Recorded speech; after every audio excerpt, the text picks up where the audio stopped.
Make a stand against SSA. They are tightly connected with the Bush administration.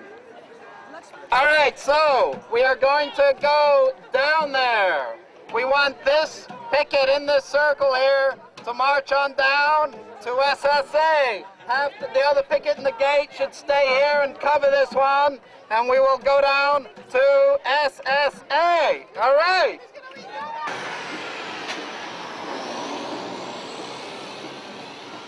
Stevedoring Services of America has a contract. They're profiting off the war, and I think the focus should be, while I respect direct action in general, I think it's more constructive to target the profiteers of the war, and that's why I was down here.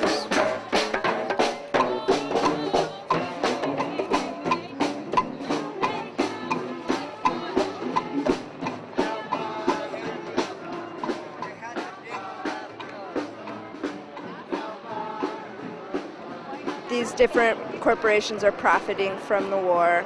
APL has contracts with the military, with the Department of Defense, to send ammunition over to Iraq, and then SSA has a contract to run the port in southern Iraq. And so basically, if Saddam Hussein gets kicked out, the U.S. corporations come in and are able to run the port, and so they're directly profiting. SSA profits, U.S. soldiers die. SSA profits, Iraqi people die.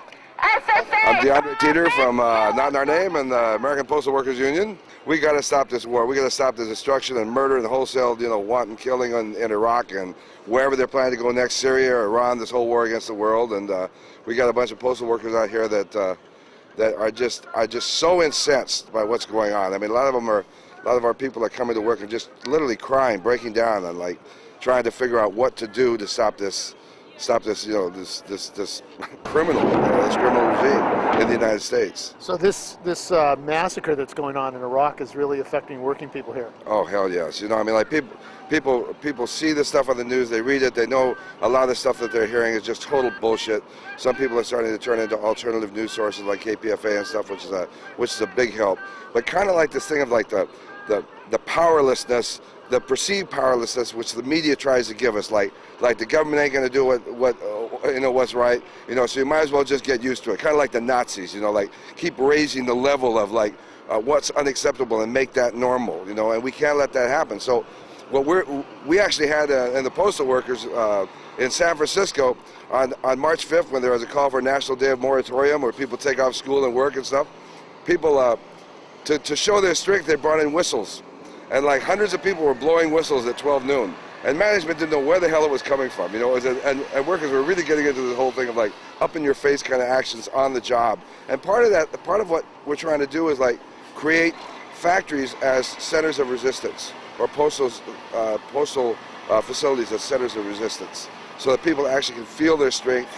And who knows, there may be a time when we can shut that thing down. There may be a time where they're asking us to do something that's really clearly, in support of their war machine, that we might be in a position to stop it, and that's what we're aiming for. My name's Morgan Gay, SEIU, Local 250. I don't feel like we should be spending billions of dollars on a war that's ultimately illegal. When schools are closing, people are out of work, hospitals, I can tell you in our local, we're seeing a serious crisis right now where there's a shortage of funding for health care. And at the same time, the president wants to spend $75 to $80 billion on a war overseas. There's a crisis here at home. There are reports of children who've lost arms, sleeping in their homes, missiles hitting their homes, losing everyone in their families. I just feel like I have to do something to say, no, this has to stop. This bloodshed can't be happening in my name. I'm Kristen, and I'm out here today to support the people who have been organizing to fight this war, partially because the people that we're picketing today are using their ships to help the military fight the war in Iraq, and I believe the war in Iraq is wrong. We're killing innocent people. But I mean, I think there are a lot of companies that are going to be, a lot of U.S. companies that are profiting off of this war and will be profiting off of rebuilding Iraq after the war is over.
They split the group in half, kind of, and so there's a lot of people on one side of the street, and then there's the people still picketing, and basically they're just kind of standing there.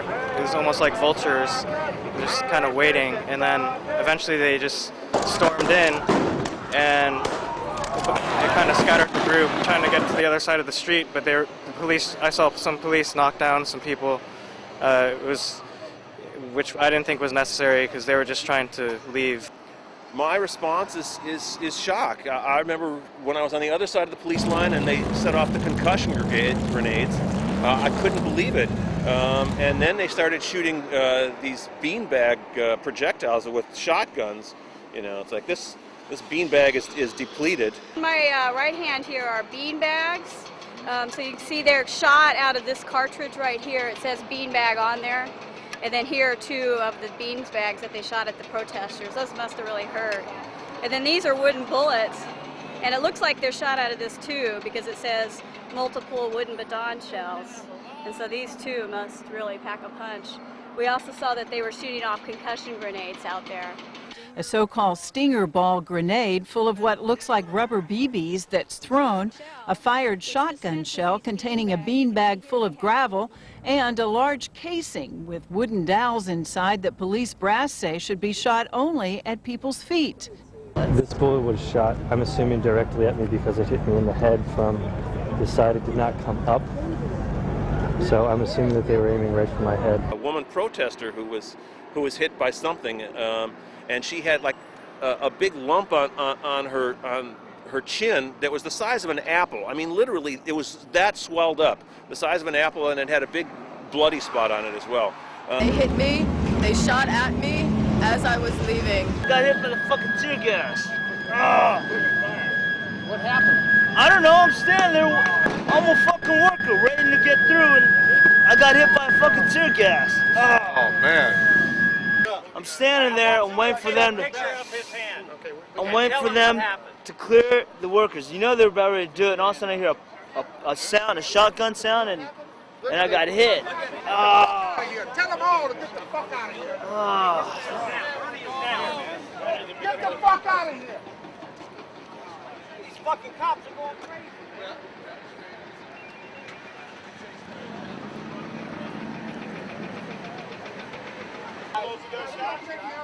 The rest of you guys, clear out.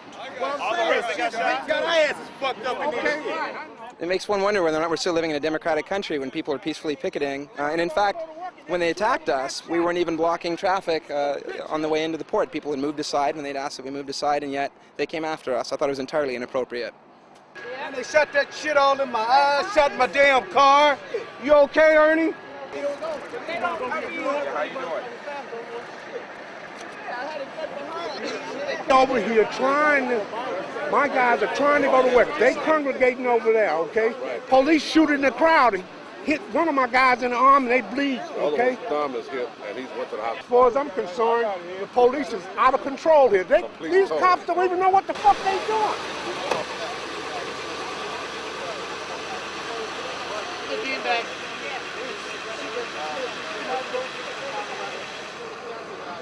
What got you in this stuff?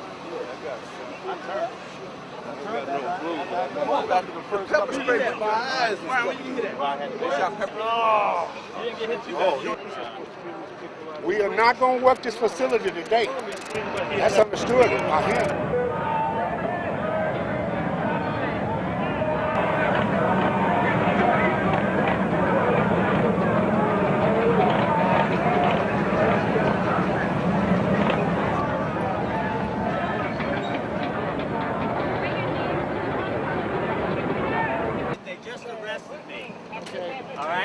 Let them know that. What did they arrest you for? I don't know. They haven't told me. Officer, did you say what you? Why did you tell him that? Go and get it. And Steve, they have confiscated the evidence, and I want the evidence in my possession. He said they'll give it back to me. Yeah, you can give it to him. Here's the evidence. That's the evidence where the guys got shot back here, the two longshoremen. Did you arrest him for having this in the job? No. What was he arrested for? They don't even know. He doesn't. Nobody knows. They just do whatever they want. One minute the president says, we need to make cuts, and even the governor himself is talking about how there's no money, we have to make cuts. And at the same time, we're spending just, not to sound like a broken record, but a tremendous amount of money overseas, and it just does not make any sense. This is not a war about, this is not about freedom or democracy in Iraq. In my opinion, this is a war, this is a conquest. And I think it's wrong. People are out of work, hospitals are closing, schools are closing. My wife's a teacher. They're facing layoffs in Sacramento because there's no money. The police acted in a responsible way. I think that the police overreacted. But Oakland Police Chief Richard Word argues his officers were justified. When you have a crowd and you give 3 different orders to disperse and there's some direct aggressive action against you, you have to respond to that. Otherwise, you're going to be pelted. You'll have even more injuries. Hi, I'm Dan Siegel. What happened here today? ILWU, true to its progressive traditions, declined to cross the picket line. The arbitrator came down and closed the port, at least for the morning. Meanwhile, the Oakland police are doing their best to make Oakland look like Baghdad. They've been down here with tremendous force on their motorcycles and using tear gas shot from shotguns and bean bags and plowing their motorcycles into people. I saw at least 2 of the demonstrators get hit by the bikes, and one legal observer had her foot run over, and at least 2 of the longshore workers who were just standing by wound up getting hit with either the bean bags or the shrapnel from the tear gas grenades and had to be taken to the hospital. Why was this reaction by the police so aggressive? Well, they're doing their best to enforce Oakland's version of the Homeland Security Act. They want to be sure that everyone is intimidated and afraid to protest against the war, and they're out here doing the job of Bush and the war machine. This would be a response anytime someone would try to conduct an unlawful act to shut the port down. Workers can stop it. War is for profit. Workers can stop it. War is for profit. Workers can stop it. President Bush, you took my only son away from me. Iraqi forces have paid a heavy price. But on this Baghdad street today, it was more Iraqi civilians who were dying. I have the weapon. You back up, please. Who is shoot me? I'm not going to shoot you. I'm not going to shoot you. Back up. Please, listen. We have pride, just pride, this woman said. We're here for your fucking freedom. So back up right now. For Iraqis to say exactly what they want. In this case, no Bush, no Saddam, yes to an Islamic state. The US go home. And listen to what they're chanting. With our soul and our blood, we will defend Islam, they cry. It's not a revolution, but for the coalition, these will be troubling signs. What do you think of Nancy Pelosi and her support for the war? I don't like to use this word a lot, but I'd say it's craven. You know, it's essentially gutless. Her constituents are in San Francisco, and San Francisco is not, while not 100%, it's very solidly, vocally against this war, and I think that she should be taking her lead from the people she claims to represent. The working people of this country have been the forefront of social change. The working people of this country are the ones who got Social Security. They're the ones who got workers' compensation. It's not been something that's been granted to us by the government. It's something that we take for granted now, but 50 years ago, 70 years ago, working people, unionists, marched and struggled and got beat upon by cops to be able to get these things that we take for granted these days. So I think that it's incumbent upon working people to stand up for social justice. If we don't, we're betraying our forefathers and foremothers. Nothing more powerful about a strong political workers' movement, you know, that actually can not only take on things like privatization, but things like the war. I mean, change the whole structure of society. You know? You think they're connected? Oh, hell yeah. Yeah, they're connected. I mean, like the same people that are kind of trying to downsize all the federal government really want to upsize the military, you know? And there's connected by thousands of strings, you know? I mean, like, who's fighting these wars? Our sons and daughters, you know? Who's paying for the war? We are. Who works in the post office and other workplaces? People from all over the world. You know, we got Arabs and Pakistanis and Iraqis and stuff working in the post office. These are our brothers and sisters, you know? We can't let them down. The working class is international, you know? I mean, that's our connection, you know? And we're not going to stop. I mean, I personally, I'm just speaking for myself. All the murder, torture, repressive regimes, all the violence and the killing machines. We the people have the power to use.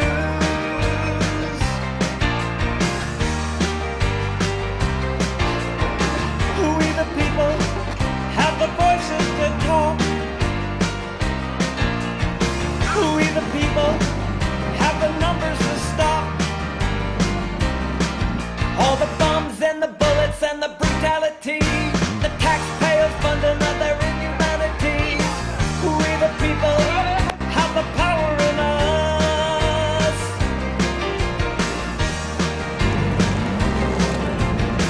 We the people have the courage to stand. We the people have the right to demand. No funds for the guns and the police states. No more support for the schools of hate. We the people have the power in us. Ain't no indecision by some heartless politician gonna keep our train from coming to town. Ain't no intoxication by some faceless corporation gonna keep our people's movement down. We have the power in us.